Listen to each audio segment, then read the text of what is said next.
So today's video is a little bit different, and it's one that I have been meaning and it's been on my heart to share with you guys for a while now. And it's basically if you are a mom specifically or a woman over the age of 30. So if you're a millennial like me, I'm 32 years old. And if you feel like you have been looking at social media maybe for years, seeing the opportunities that it brings so many people and their families, but you have that whisper of a self-doubt, or maybe it's a scream like I have sometimes. You feel like you've missed the boat. You feel like you're too old, okay? We're all starting to get wrinkles. You can't see because I got these amazing light boxes on me right now. And I have a glimmer glass over my camera, which is such a hack if you're like, starting to get wrinkles, whatever. I digress. We're starting to feel old. Like, I know I'm not, but if you feel like, man, I have 4 kids and my life is fatiguing sometimes. When you're past the age of 30 and you have a lot of responsibility, sometimes bills, all the time bills, a mortgage, kids to feed, soccer practice to attend to, parenting, marriage, life just starts to get really full. And you will look to people, at least I have the temptation to do so. You'll look at, 20-year-olds and you'll say, well, nice for them because they have all the time in the world. Or you'll look at people that don't have kids and you'll say, well, they have no kids, like they don't have a responsibility. Or you could literally look at people that have husbands if you're a single mom and say, well, they've got the support of their husband. I get this all the time. And I absolutely do have the support of my husband. I'm so thankful. But you can always choose to be the victim in your own life and say that you missed the boat or this isn't the right season for you. And so I'm making this video for those people out there that maybe you started a channel in your past and you just switch niches because you burnt out, or you just cannot find the time to sustain a regular content cadence on YouTube. And so maybe you've dabbled on Instagram. And so I'm making this content for you guys. And also to give you guys some tips on how I do this as a mom of 4, how YouTube has absolutely changed my life and why I'm pretty indebted to the platform for the long haul and what it's done for me over the last 10 years of being a full-time YouTuber content creator. But if you're new to my channel, my name is Haley. Like I already mentioned, I am a full-time content creator with my husband, Doug. We run American Dream Revival as like a hobby channel, hobby podcast. Over there, we talk about bringing back traditional American family values into the home. It's totally different to what I do over here. This is more of like our main business. I also have 4 little kids age 7 and under. My youngest is just turned 1 year old. And I homeschool with my husband. We do all of this working in our business on part-time hours. And we basically teach content creators how to go viral, but not only that, how to turn their virality and create a lasting business by building assets they own in the form of coaching and courses for their audience. So if that interests you, go ahead and subscribe, but let's go ahead and talk about the power of having a competing interest and why, if you're over the age of 30 as a woman, it is actually to your great advantage to start and commit to YouTube this year. So around 2 years ago, my husband and I did this really random deep dive on the success of our students. So like I said, we teach people how to go viral on YouTube. We teach them how to create products they own. And so we have people from all over the map. We have moms that join our programs. We have dads. We have people that are single. Sometimes we've had teenagers that join our programs where we teach them the ins and outs of going full-time on social media. And so I started to notice a really strange pattern and I wanted to confirm it with myself, with my husband, to see if I was right. Moms over the age of 30 that had 3 or more kids who actually worked a full-time job were our top success stories. And then on the flip side, not to really mess up those of you guys who are single without kids, it's such a blessing to not obviously have the stress of the added family while building a business. I'm glad I started building my business. Barely, but before I had my first child, 6 months before. But basically, that's a blessing. So don't hear this and think that it's like a bad thing. But on the flip side, our research that we conducted basically showed that people that were single, not married, people that had all the time in the world were our least effective and least successful students. Probably, you could assume that they probably think they have more time on their hands, so they'll just figure it out later. There's not a lot of pressure to make it. But the moms, not the dads for some reason, we have more moms in the program though, but the moms over age of 30 with 3 or more kids, they were our star students. And in fact, the more kids our students had, the more success they had, the more money they were actually able to make. Their kids oftentimes weren't in daycare. They didn't have a full-time nanny, yet they were making 7 figures and up from selling their own products through social media. passively through YouTube or through Instagram, semi-passively. And so that was such an anomaly to me, and it gave me so much freedom within my mind, because for years I had this like mind prison that I wasn't allowed to be a good mom for some reason and also have a thriving business. I had to choose one. And if I was succeeding in business, that meant that I was neglecting my kids. And if I was, really with my kids, that meant I just was not able to be like a 7-figure entrepreneur, which is something that was always my goal. Not because I'm tied to being a, super rich, obviously, but because I want to live in California, love it or hate it, because I want to be near my family. This state and the politics I don't like, I digress. We talk about this in our other podcast, but it's where I want to be. I want to have the freedom of choice. I don't want to be kicked out of the place that my whole family lives because I can't afford it, So my, goals are different from everyone else's out there, just like yours is different from mine. But at the end of the day, I noticed this pattern with these moms. And it totally changed my life because I saw these moms think absolutely drastically different than the masses of people that would claim burnout, that would claim failure, that would switch niches, that would say they don't have the time, this isn't the right season, insert all of the limiting beliefs and excuses. For whatever reason, these moms got it done. And after talking with a lot of these women, and also myself included, because I've had somewhat a level of success, I ended up reaching that 7-figure milestone with my husband.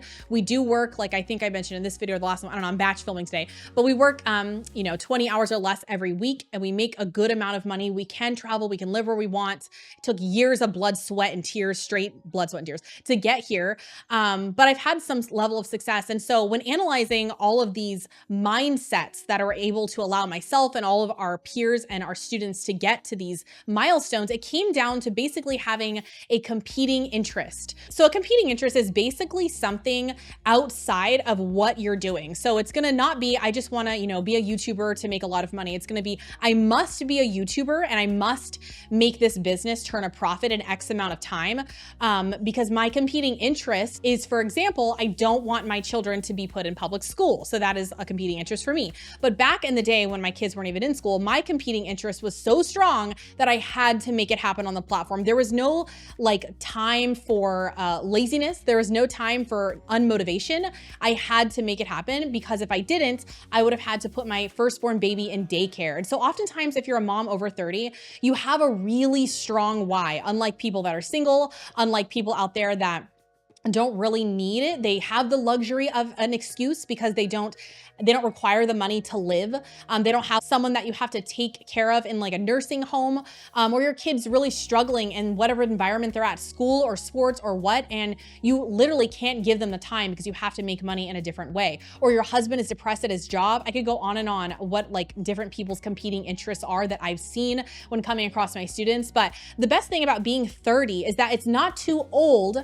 You literally have all the advantages lined up for you. You have a competing interest, most likely, because you have more responsibility than your average 20-year-old, okay? So you have to make it happen. And you're also, the best part about being over 30 with, a mortgage and all these things is this, okay? You have constraints. Constraints are such a beautiful thing. When I understood the power of putting and forcing constraints within my lifestyle based off of my values and what I hold to be dear to me and what means the most to me, I made more money than I ever thought possible. I hit my first 6-figure month when I learned the value of constraints. Okay, so constraints might look like this. When you're over the age of 30 and you have 3 kids, let's say, and a job and a husband, and you have to, do all this other stuff in your life, soccer practice, help your kids with homework, your constraint would be, I am only able to work Saturdays from 5 a.m. to lunchtime, let's say, okay? That's the only time I can work. So you have to start with the end in mind when you're 30, okay? You are optimizing for not only your passion and like putting out into the world what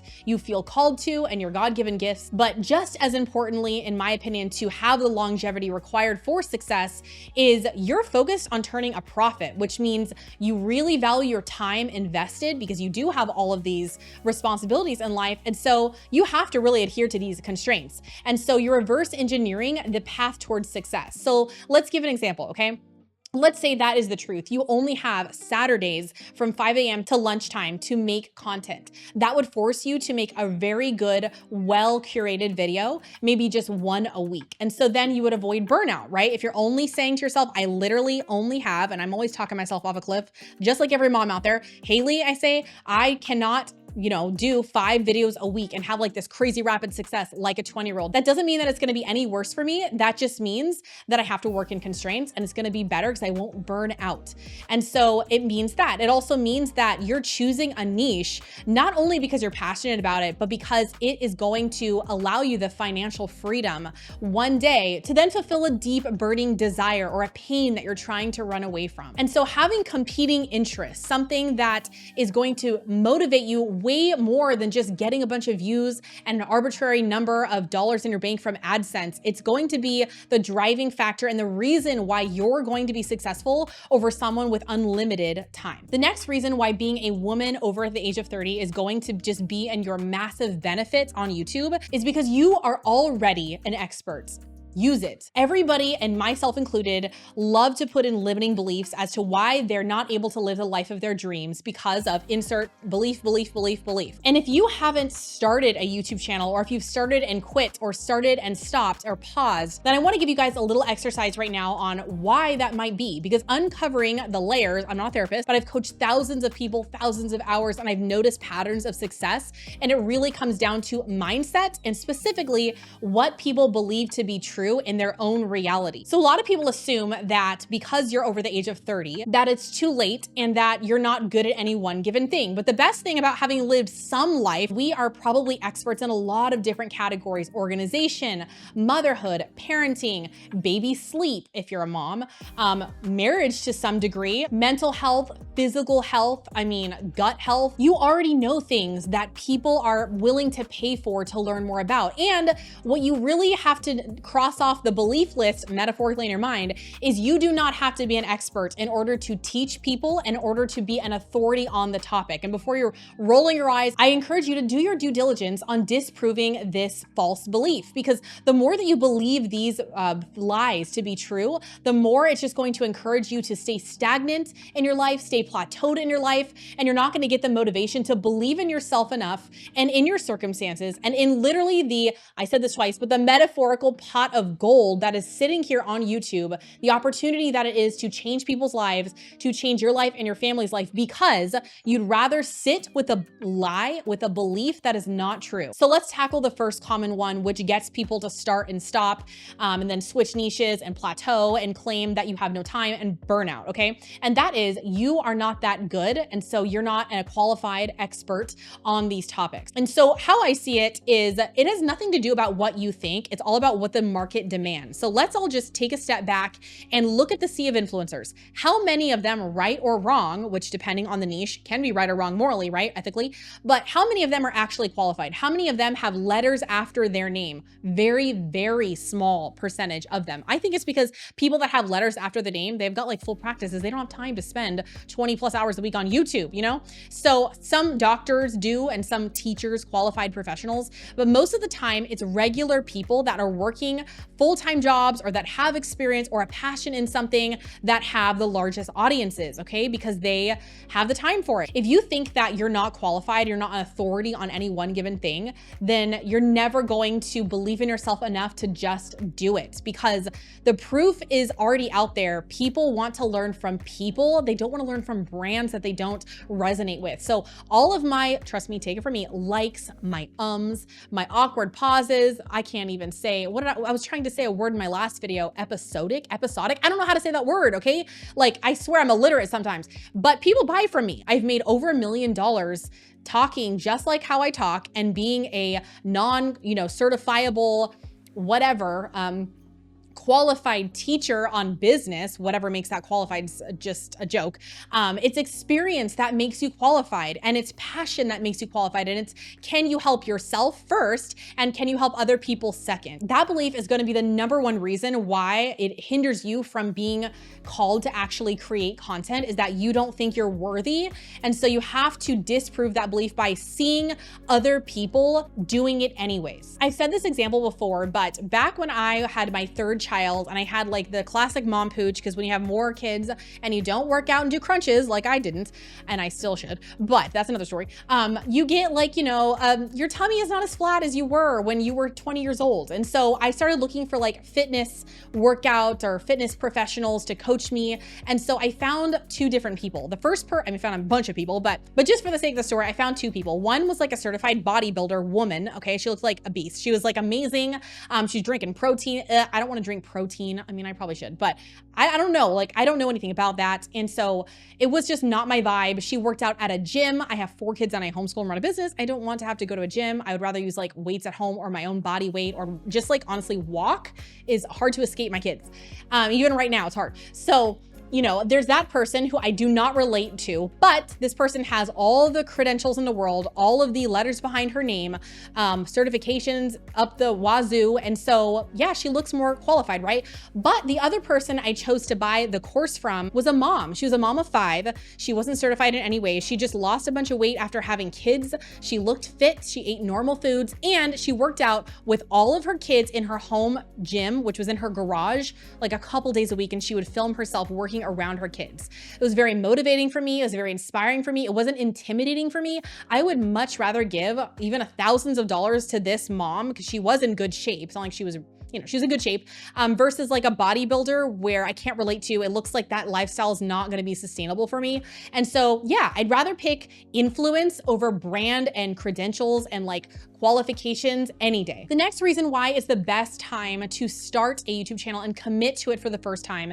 is because you have the power of influence that you just don't realize you have. When you are lived some life and you're over the age 30, 40, or even 50, or honestly, the older the better, is you have real life experience to some degree, and that makes you relatable, okay? So I was talking about this with my husband. What makes someone like our students or even ourselves, what makes a person easy to follow and have massive influence, where if they sold a product, if they put a wait list out there, they'd get 1,000 people banging down their doors, metaphorically, to try to give them their money, okay? So how can you pull that type of influence? And it comes down to a couple things. The first thing is authority. So you have authority because you've lived some life, you've failed, and you've gotten up and you've learned some things about any category in your life. You have empathy, so you realize where your audience is right now and how they can come out the other side better, which sort of relates to authority. But the third piece to the influence puzzle, which I'm always trying to hone in on better for my own business, my own sales skills, my own marketing skills,